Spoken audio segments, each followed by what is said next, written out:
I thought my son-in-law was just trying to help with my car until I overheard him whispering to his friend, "The old lady won't notice a thing." 3 days later, my brakes failed at 60 miles an hour. My name is Helen, I'm 68 years old, and I never imagined I'd be telling this story. But after everything that happened in Savannah, Georgia, I feel compelled to share my experience. Maybe it will help someone else avoid the trap I fell into. It all started innocently enough. After my husband Robert passed away 2 years ago, I felt incredibly lonely in our big house in Savannah's historic district. My son Michael and his wife Sarah invited me to move in with them. "Mom, why stay alone in that huge house?" Michael said, putting his arm around me. "We have a whole separate wing. You'll have your independence but still be close to us." Sarah, my daughter-in-law, always seemed a bit distant, but that day she was unusually warm. "Ellen, we'd love to help you out. Jacob feels the same way." Jacob was Sarah's husband from her first marriage, technically my stepson-in-law, if there's such a term.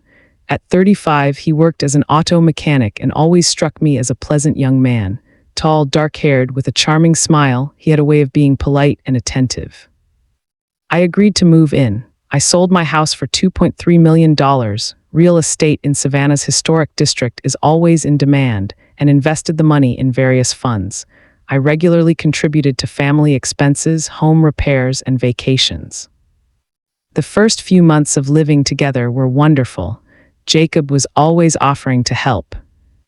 "Ellen, let me check your car. I've got my own shop. It won't cost a thing." "Ellen, no need to hire a plumber. I'll fix it myself." "Ellen, let me drive you to the bank. I'll swing by my supplier for parts on the way." Michael, a financial consultant, was often away on business trips. Sarah taught at a local college. That left me spending most of my time at home with Jacob. He'd talk about his small auto shop on the edge of town, complaining about competition and the struggle to get loans to expand. "You know, Ellen, with a bit more startup capital, I could open a chain of shops across Georgia. The auto service market is only growing." I even considered helping him financially. After all, he was family, and his success would mean stability for all of us. One evening in October, as we sat on the porch sipping tea, Jacob suddenly asked, "Ellen, have you updated your will since selling the house? You know, at our age, it's important to plan ahead." The question struck me as odd, but I answered honestly. "Of course, Jacob, my lawyer handled everything. Most of it goes to Michael, but I've included something for you and Sarah too." His eyes gleamed for a moment before he looked away. "That's very generous of you, but let's not talk about sad things. You'll be with us for a long time." I didn't think much of it then. Now I know it was the first red flag. By November, I noticed Jacob paying close attention to my daily routine. He always seemed to know when I was leaving the house, where I was going, and for how long. "Ellen, you headed to the doctor today. Which route are you taking? They're doing roadwork on street." "Ellen, you going to the bank? Maybe wait until tomorrow. Weather's supposed to be bad." I chalked it up to concern. After losing Robert, I craved that kind of male attention and protection. My car, a silver 2019 RX, was my pride and joy. Robert had given it to me for my 65th birthday, and I took great care of it. Jacob regularly offered to service it. "Ellen, your car needs a checkup. Bring it to my shop and I'll do a full diagnostic for free." I was grateful for his care. Every couple of weeks, I'd leave the car at his shop for half a day and he'd return it in perfect condition. In December, the atmosphere in the house shifted. Sarah grew more anxious, often whispering with Jacob in the kitchen and falling silent when I entered. Michael, back from another business trip, seemed tense too. "Mom, you doing okay? Feeling all right?" he asked, studying me closely. "Of course, honey. Why do you ask?" "Just, Sarah mentioned you've been a bit forgetful lately, and Jacob's worried about your driving." That wasn't true. I've always had a sharp memory and been a careful driver, but the seeds of doubt were planted. One evening in mid-December, I overheard Michael on the phone with an insurance agent. "Yes, I understand a $1.8 million policy is a lot for someone her age, but she insisted on that amount. No health issues." A life insurance policy on me. I didn't recall setting one up. The next day, I quietly called the insurance company. "Yes, Mrs. The policy was taken out 3 months ago. The beneficiaries are your son, Michael, and Jacob in equal shares.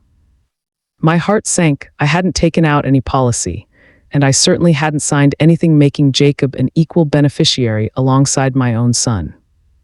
That evening at dinner, I carefully broached the subject. Michael, I don't remember us discussing any life insurance. Michael and Jacob exchanged a glance. Mom, you brought it up 3 months ago, Michael said. You said you wanted to make sure the family was taken care of, in case. We went to the agent together. Ellen, you even joked that you're worth more dead than alive, Jacob added with a forced smile. I didn't remember any of it, but lately my memory had been spotty, maybe from the stress of Robert's death. I decided not to press the issue. The Christmas holidays were tense. Jacob was overly attentive, constantly asking about my plans and offering help, but now his care felt suspicious. On January 3, I was set to drive to a routine doctor's appointment, a 40-minute trip down I-16. Ellen, let me check your car before you go, Jacob offered the night before. Winter, salt on the roads, you can't be too careful. I agreed. The next morning, he took mine and returned it 2 hours later. All good, Ellen. I topped off the windshield wiper fluid and checked the tire pressure. She's as good as new. He seemed pleased with himself, even humming a tune. Now I know why. On January 4, a cloudy but dry Thursday morning, I set out for the doctor. As I pulled out of the driveway, I noticed Jacob watching me from his shop window. I waved, and he nodded back before I headed toward the highway. The first 20 minutes of the drive were uneventful. I cruised along my usual route, listening to the radio, keeping my speed around 55 miles an hour.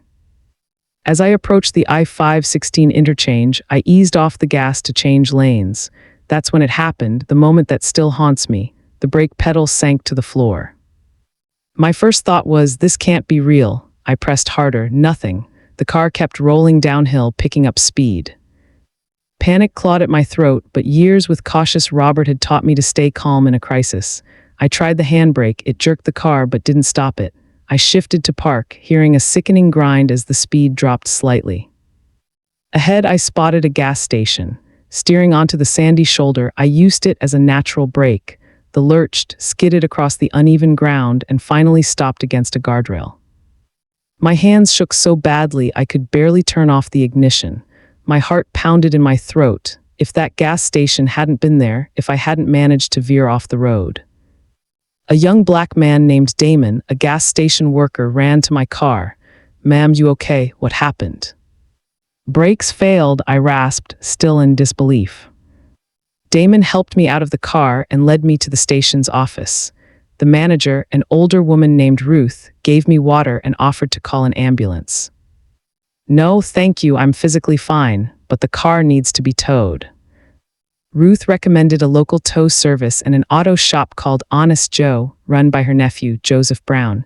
He won't rip off an older lady, she assured me, and he knows cars better than anyone around here. While waiting for the tow truck, I called Michael, who was in Atlanta on business. Mom, my God, are you okay? What happened? I told him about the brakes. He sounded worried, but there was something else in his voice, surprise, disappointment. That's weird, he said after a pause. Jacob checked your car yesterday. He said everything was perfect. Maybe something happened after the check, I suggested. Maybe's look, Mom, I can't get there right now, big meeting, but I'll ask Jacob to pick you up.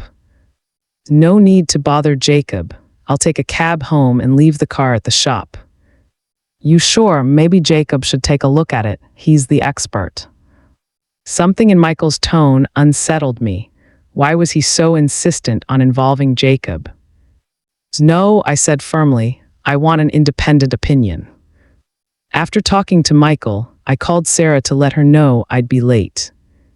Oh my God, Ellen, that's awful. Jacob will be devastated. He takes such pride in keeping your car in top shape. Again with Jacob. Why was everyone so focused on him? An hour later, the tow truck arrived, and my car was taken to Honest Joe's. Joseph Brown, a man in his 50s with a gray beard and sharp brown eyes, was every bit the professional. Mrs., let's make sure you're okay first, then I'll take a good look at your car." He asked precise questions as he inspected the vehicle. "You say the pedal went straight to the floor, handbrake worked partially. When was the last service?" I told him about Jacob's checkup the day before. Joseph raised an eyebrow. "Who's this Jacob? Where's his shop?" "He's my stepson-in-law, runs a shop on West Broad Street." "Ah, right, I've heard mixed things about his work." Joseph trailed off, his expression saying more than his words. "What do you mean?" "Nothing specific, Mrs. Just be careful. Let's figure out those brakes." I took a cab home, promising Joseph I'd return for the diagnostic results the next day. Sarah and Jacob greeted me at home, looking concerned, or were they? "Ellen, thank God you're okay," Jacob said, hugging me. I felt his body tense. "Where's the car? Why didn't you bring it to me?" "Left it at a shop for a diagnostic." "Which shop?" His voice sharpened. "Honest Joe's on the. It was recommended at the gas station." Jacob and Sarah exchanged a glance. "Ellen, that was foolish," Sarah said. "Why pay strangers when we have a professional right here?" "I want an independent opinion," I repeated. "Independent from who?" Jacob snapped, irritation creeping into his tone. It was the first time he'd spoken to me so sharply. He'd always been meticulously polite before. That evening at dinner, the car came up again. "Mom, Jacob's right," Michael said, back from Atlanta. "Why pay strangers?" "Because I want the truth about what happened to my brakes." "The truth?" Michael frowned. "What do you mean? It was a malfunction, things break." "Michael, your mom's implying I screwed up yesterday," Jacob said, his voice laced with hurt. "I'm not implying anything, I just want answers." The table fell silent, the air thick with tension. The next morning, January 5, I took a cab to Honest Joe's. What Joseph told me turned my world upside down. "Mrs., have a seat. You're not going to like this." He laid out several photos on his desk. "Your brakes didn't fail on their own. Someone deliberately cut the brake line here," he said, pointing to a photo. It was done carefully, almost imperceptibly. The line was nicked to hold up for a few light presses but give out under heavy braking. "The room spun, you're sure?" "Positive, see this cut. It was made with a sharp tool, a scalpel or specialty knife. Natural wear or corrosion looks completely different." "But who could done this?" Joseph shook his head. "Someone with access to your car who knew what they were doing. This is professional work, Mrs. Someone wanted it to look like an accident." My mind raced. Jacob had worked on my car yesterday. "What do I do?" "Call the police. This is attempted murder." With trembling hands, I dialed 911. Within 20 minutes, Detective Johnson and Officer Lisa arrived at the shop. Joseph showed them his findings, explaining the damage in detail. The detective took photos and asked who had access to my car. "Mrs., I have to ask, does anyone have a motive to harm you?"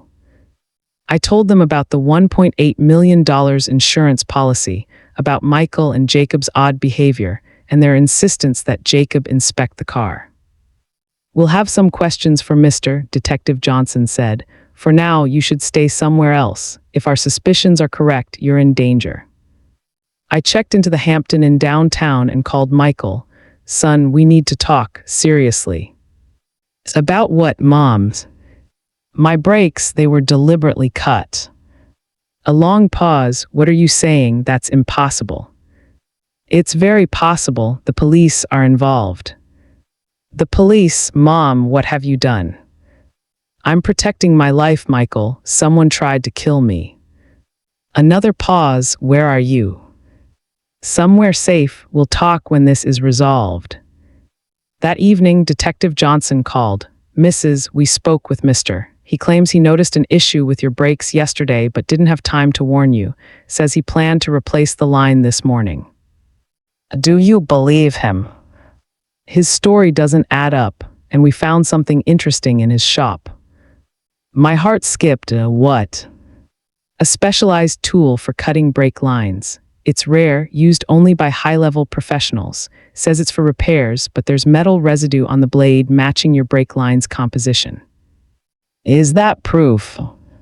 Circumstantial but strong. We're also looking into his finances. Has significant debts, Mrs. His business is on the brink of bankruptcy. There it was, motive. I barely slept that night, replaying the past few months.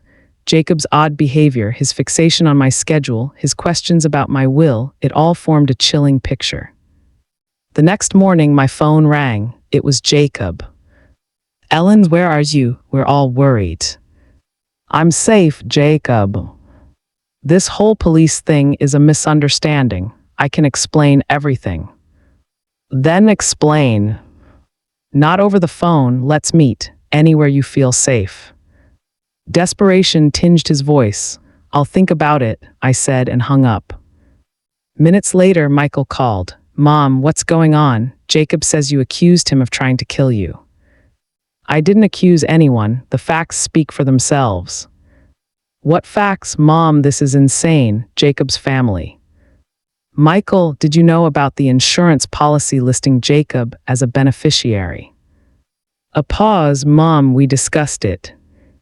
No, we didn't. I don't remember agreeing to any policy. You weren't yourself back then. After Dad's death, the move, you insisted on the policy. No way. Moms, you have to believe me. Jacob couldn't. He's not capable of that. But I heard the doubt in his voice. He wasn't sure of Jacob's innocence either. Later that day, Detective Johnson called me to the station for more questions. There, I learned new details. Mrs., we looked into his finances. His debts exceed $400,000. The bank was about to seize his shop. Last week, he applied for a loan using future insurance payouts as collateral. So he was counting on my death. It looks that way. We also have a witness. Who? A neighbor of shop. He overheard on the phone 3 days ago saying, the old lady won't notice. It'll look like an accident. In a couple of days, we'll be rich. My blood ran cold. It was planned. We're ready to charge him with attempted murder, the detective said, but we need your testimony in court. Of course, I'll testify. Mrs., one more thing. We reviewed footage from cameras near shop. The day he serviced your car, he worked on it unusually long. Routine maintenance takes an hour or two, but your car was there for 4 hours. What was he doing? According to his assistant, he sent him home early, saying he'd handle it alone. That's not typical for him. The pieces were falling into place. Jacob had carefully planned my murder. As I left the station, I spotted a familiar dark blue pickup, Jacob's. He was sitting inside, watching the building. When he saw me, he got out. Ellen, wait. I hurried back toward the station, but he got closer. Please, just listen. It's all a terrible misunderstanding. Stay away from me, Jacob. I'd never hurt you, you know me. I thought I did. Turns out I didn't. A security guard noticed us and approached. Ma'am, everything okay? Yes, this man was just leaving. Jacob shot me a long look, anger and desperation in his eyes. You'll regret this, Ellen. You're tearing this family apart. You tore it apart when you tried to kill me. His words echoed as a clear threat. That evening, Sarah called. Ellen, what are you doing? Jacob's a wreck. Michael won't talk to me. You're destroying our family. Sarah, your husband tried to kill me. That's impossible. Jacob isn't capable of that. The evidence says otherwise. What evidence? A cut-break line. Someone else could done it. Who else had access to my car? Sarah went silent. Ellen, please come home. We can talk this out as a family. No, Sarah, I'm not coming back until Jacob's behind bars. She hung up.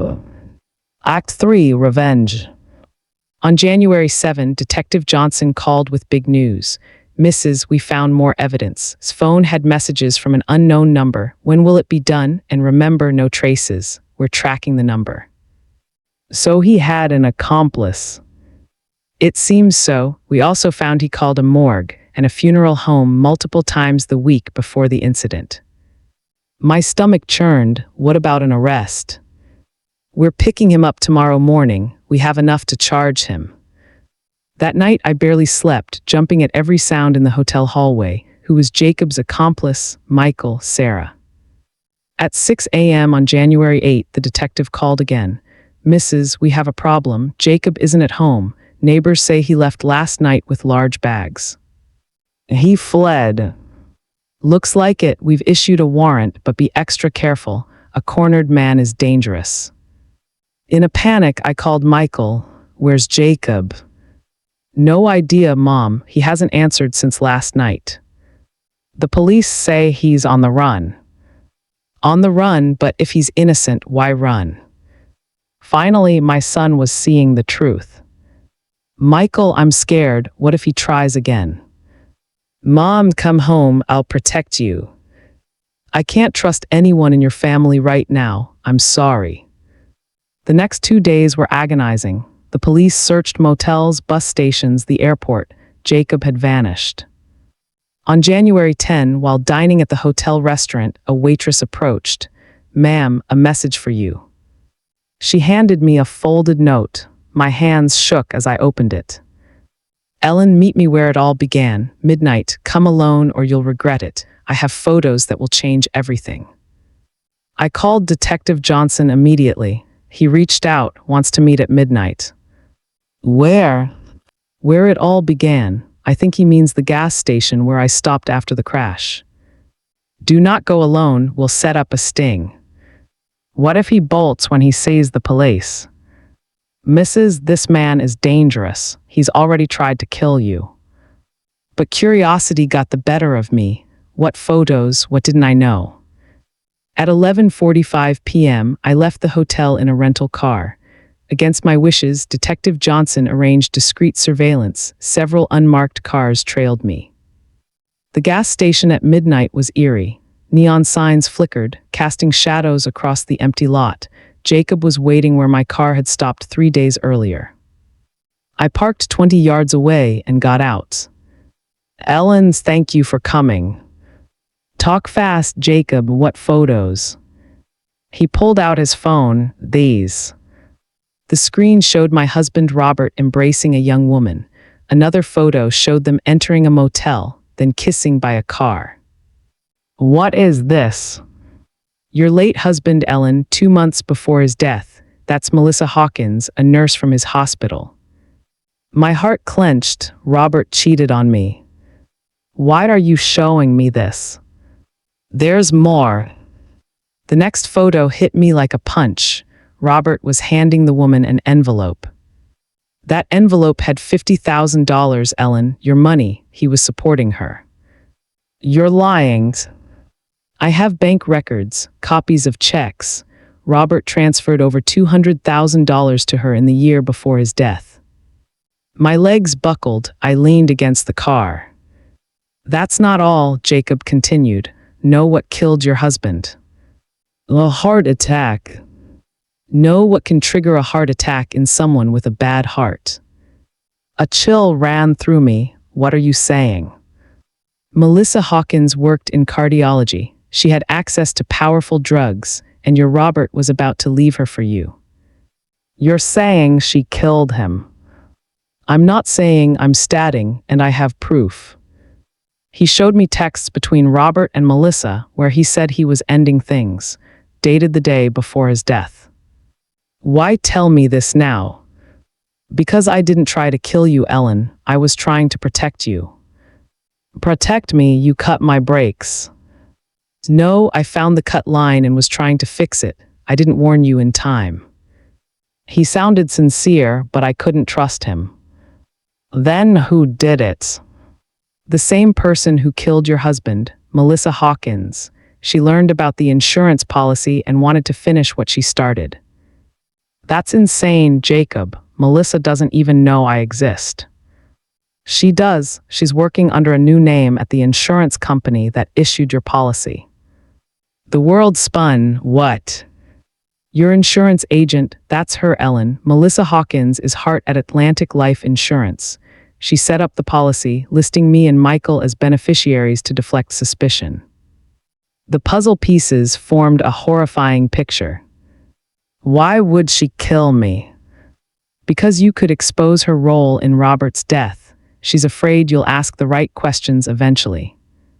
I remembered the day I supposedly signed the policy. My memory was foggy, I'd felt dazed. She gave me something that day, didn't she? Pills for stress. Probably. Ellen, she's a pro, she's killed before. How do you know all this? She tried to recruit me as an accomplice, offered to split the insurance money if I helped stage an accident. I refused but started gathering evidence. Then why did you run? Because I realized she framed me. While I was collecting evidence, she made it look like I was the one planning the murder. Footsteps sounded behind me. I turned to see a woman in her mid-30s wearing a dark coat. What a touching scene, she said, pulling a gun from her bag. Too bad it's your last. Melissa Hawkins, or Hart, my husband's killer. You killed Robert, I whispered. Your husband was a greedy old man, promised me money, then decided to go back to his wife. I had to take action. And now you want to kill me. Unfortunately, yes, you know too much. So does Mr. She aimed the gun at Jacob. Thanks for bringing her here, though the original plan was different. I didn't bring her, I was trying to protect her. Sure you were, that's why you both have to die. Sirens wailed in the distance.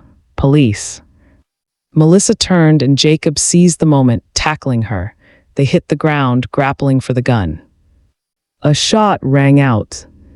Seconds later, police swarmed us. Detective Johnson grabbed the gun and officer cuffed Melissa, who lay on the asphalt. Jacob sat nearby, clutching his shoulder. The bullet had grazed him, but he'd be okay. Mrs., you all right? Yes, I think so. Melissa Hawkins was arrested for Robert's murder and my attempted murder. A search of her home uncovered fake IDs, poisons, and a diary detailing her plan to kill me. She was indeed working at the insurance company under a false name. Police also linked her to several other insurance murders across multiple states. Jacob was cleared and hailed as a hero for risking his life to save me. Melissa's trial took place 3 months later. She was convicted of first-degree murder in Robert's death and attempted murder against me. The sentence, life without parole. The trial revealed chilling details. Melissa systematically targeted wealthy elderly people, seduced them, then killed them for insurance payouts or inheritances. Robert wasn't her first or last victim. The insurance policy on my life was voided as fraudulent. I learned Michael had been involved in setting it up, deceived by Melissa, who posed as a well-meaning agent. Mom, I didn't know, he sobbed after the trial. She said it was your idea, that you wanted to provide for us. I believed her. Forgiveness took time, but Michael is my son and he too was duped by a master con artist. My relationship with Jacob transformed. He risked his life for me and I was endlessly grateful. I helped him rebuild his business, investing in his shop's expansion. Ellen, I don't know how to thank you, he said. You already did, Jacob. You saved my life. I couldn't stay in that house, though too many painful memories. I bought a cozy home in the suburbs of Charleston, South Carolina, far from the ordeal. Sarah and Jacob divorced 6 months after the trial, not from distrust, but because she couldn't handle the trauma. They remain friends. Michael moved closer to me and we're slowly rebuilding our bond. Trust is damaged but not broken. I revised my will. Michael still gets the bulk of my estate, but I've included a substantial portion for Jacob, not because of family ties, but because he proved his loyalty in the darkest moment. I also started a charity to help elderly victims of fraud, hoping my experience can protect others. It's been a 1.5 years since those events. Melissa Hawkins is serving life in a Georgia maximum security prison. Her case helped police solve 6 other murders across the country. Jacob's shop, Honest Hands, is now one of Savannah's most respected. We talk regularly, and I'm always happy to hear from him. Michael, a wonderful woman named Anna, a social worker. They're happy, and I'm thrilled for my son. As for me, I'm enjoying a quiet life in Charleston. I have a small garden where I grow roses, a tight-knit group of friends for Thursday bridge games, and time to read books I never got around to. Sometimes I think about how close I came to death, how easy it is to misjudge people, but I'm not angry or afraid. I'm grateful the truth came to light. The biggest lesson I've learned: never stop asking questions, even if the answers hurt. The truth is always better than the prettiest lie. And one more thing, family isn't defined by blood, but by actions.